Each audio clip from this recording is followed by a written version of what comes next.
You'll have seen the pictures from Brazil. Thousands of protesters stormed Congress, the Supreme Court and the presidential palace. It left us asking, where did that come from? To answer that, we need to start with two men. In October, Luiz Inácio Lula da Silva was elected president. Lula had narrowly beaten Brazil's far-right president, Jair Bolsonaro. And before the election, Bolsonaro repeatedly said of the electronic voting machines, the system is completely vulnerable.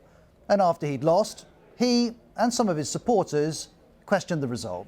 The current popular movements are the result of indignation and a feeling of injustice on how the electoral process took place.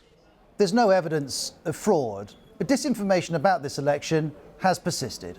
These conspiracy narratives, the idea that the election was somehow rigged, that Bolsonaro was the true winner and that it wasn't actually Lula, those are narratives that have been spread online for several months, predating the election itself and actually quite a while before that.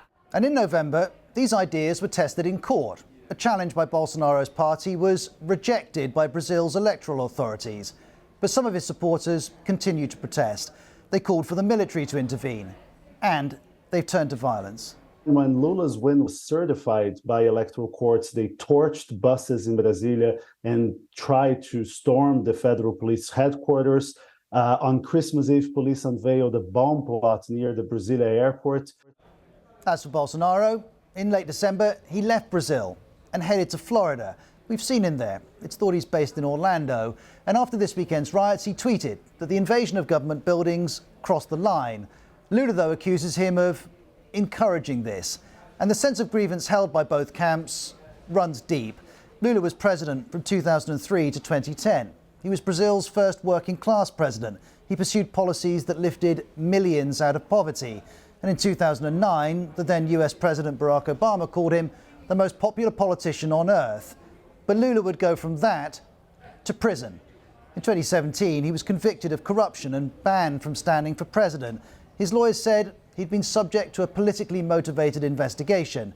This is disputed, though the judge behind the conviction would later become a minister under Bolsonaro.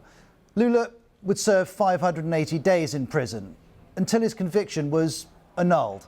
He was released. He could once again stand for election, something that still infuriates his opponents. Most of these more radical Bolsonaro supporters, they believe that Lula is a communist and he will install a communist dictatorship. But Bolsonaro is some way from power. On New Year's Eve in Florida, this photo emerged of him eating a KFC. On New Year's Day in Brasilia, Lula was sworn in.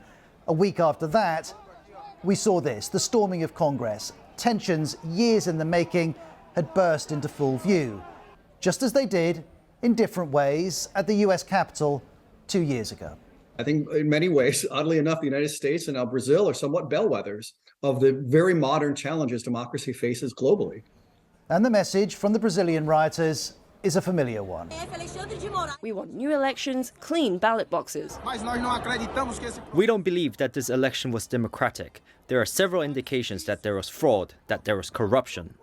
And so, while this is a story specific to Brazil, there's a broader truth here, that if politicians repeatedly tell their supporters that the electoral system is broken, in the end, some are going to believe them and act on it.